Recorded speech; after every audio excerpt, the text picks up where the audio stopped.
Good morning. Today is 17th July 2026 Friday.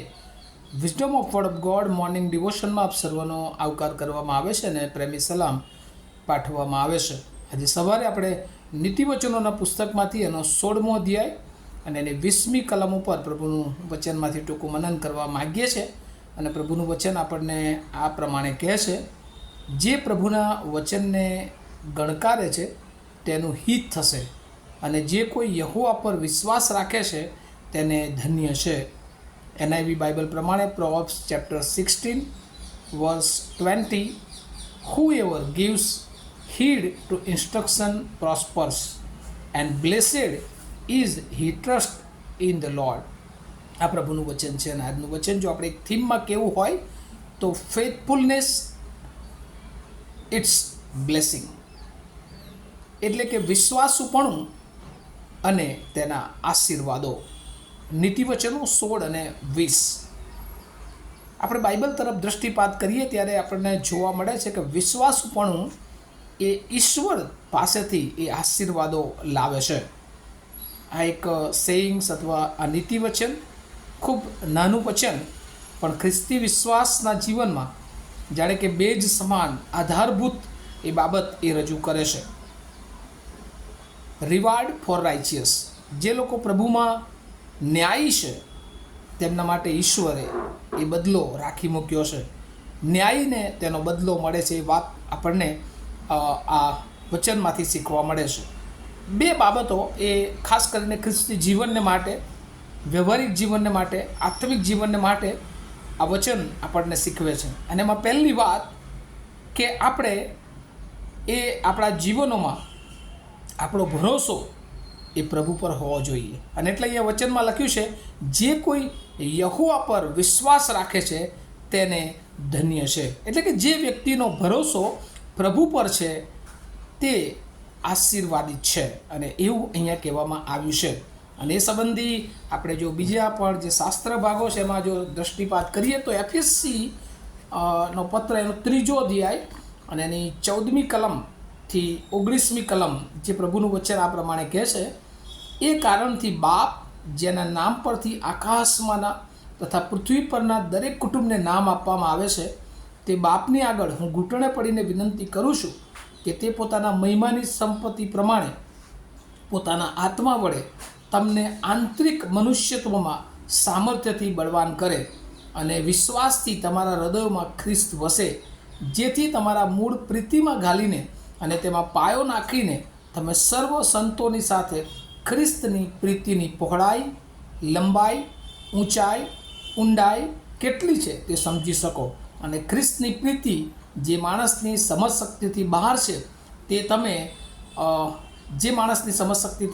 તે તમે સમજી શકો છો કે તમે દેવની સર્વ સંપૂર્ણતા પ્રમાણે સંપૂર્ણ થાવ. અને એટલે જ્યારે આપણે પ્રભુ પર વિશ્વાસ કરીએ છીએ ત્યારે ખ્રિસ્તને બહુ ઊંડાણથી સમજી શકીએ છીએ. અને ખ્રિસ્તને ઊંડાણથી સમજી શકીએ છીએ ત્યારે ખ્રિસ્તનો પ્રેમ એ આપણે સમજી શકીએ છીએ. અને ખ્રિસ્તનો પ્રેમ એ આપણા જીવનને માટે આપણી બધી જ બાબતોને એ પરિપૂર્ણ કરે છે. અને આ બહુ મોટો આશીર્વાદ પ્રભુ આપણને આપે છે. અને એટલા માટે જે સેકન્ડ પાર્ટ છે, and the બ્લેસેડ is he trust in the lord.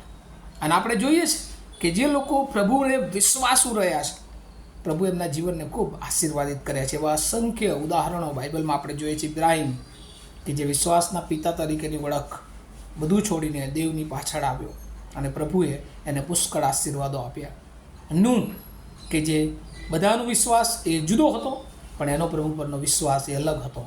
અને આપણે જોઈએ છીએ કે પ્રભુએ એના અને એના કુટુંબને બધાથી અલગ રીતે, અદ્ભુત રીતે બચાવ્યા. હનોખનો વિશ્વાસ, અને વિશ્વાસથી કહે છે કે દેવની સાથે ચાલ્યો અને એને ઉપર લઈ લેવામાં આવ્યો. પાઉલનો વિશ્વાસ જોઈએ છે.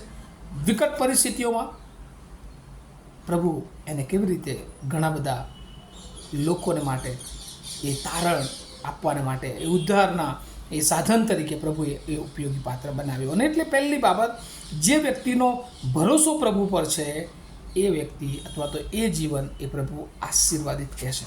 અને આજે આપણને પ્રભુ શીખવે છે, we are trust in the lord. આ પહેલી બાબત શીખવા મળે. બીજી બાબત પ્રભુ અને જે શીખવા માગે છે કે આપણે દેવની સૂચના પ્રમાણે ચાલીએ, કારણ કે જે લોકો દેવની સૂચના પ્રમાણે ચાલે છે એ આશીર્વાદિત થાય છે. હવે દેવની સૂચના પ્રમાણે ચાલવું એટલે શું? તો કહે છે કે એના વચન પ્રમાણે એ ચાલવું. આપણું એટીટ્યૂડ વર્ડ ઓફ ગોડ પ્રત્યે કેવું છે? આપણા જીવનોમાં એ ઈશ્વરની સાથે એ ઈશ્વરના જે વચનો છે, ઈશ્વરની જે સલાહ સૂચનો છે એ પ્રમાણે આપણે આપણા જીવનને એ આગળ વધારીએ છીએ, ત્યારે આપણે આપણું જીવન એ આશીર્વાદિત એ જોઈએ છે. અને એટલા માટે પ્રભુ આપણને આજે સવારે 2 બાબતો શીખવે છે. એક, અર્થલી પ્રોસ્પરિટી અને હેવનલી બ્લેસિંગ. અને આ બેઉ મેળવવાને માટે એક, આપણો પ્રભુ પરનો ભરોસો અને રોજના જીવનમાં પ્રભુના વચન પ્રત્યેનું આપણું વલણ. આપણે કેવી રીતે પ્રભુના વચનોને શીખીએ છીએ, ડીપ સ્ટડી, પ્રભુનું વચન ઊંડાણથી આપણે અભ્યાસ કરીએ અને પ્રભુ જે કહે છે એ પ્રમાણે એ આપણા જીવનમાં લાગુ કરીએ, અને ત્યાર પછી આપણે મોટા આશીર્વાદો આપણા જીવનમાં જોઈ શકીએ છીએ. એક છેલ્લો શાસ્ત્ર ભાગ પણ આપણને જે શિક્ષણ આપે છે, કોલોસી એનો 1લો અધ્યાય અને એની 9 થી 11 કલમમાં પણ પ્રભુનું વચન એ આપણને આ પ્રમાણે શીખવે છે. કોલોસી અને એનો 1લો અધ્યાય અને એની 9 થી 11 કલમ, અને ત્યાં કહે છે, તમે સર્વ આત્મિક સમજણ તથા બુદ્ધિમાં દેવની ઈચ્છાના જ્ઞાનથી ભરપૂર થાઓ. એ માટે અમે તે સાંભળ્યું તે દહાડાથી તમારે સારું પ્રાર્થના તથા વિનંતી એ કરવાનું ચૂકતા નથી. તમે પૂર્ણ રીતે પ્રભુને પસંદ કરવાને સારું યોગ્ય રીતે વર્તો અને સર્વ સારા કામમાં તેનું ફળ ઉપજાવો અને દેવ વિશેના જ્ઞાનમાં વધતા જાઓ અને આનંદ સહિત પૂર્ણ ધૈર્ય તથા સહનશીલતા અને સારું તેના મહિમાના સામર્થ પ્રમાણે શક્તિમાન થાવ.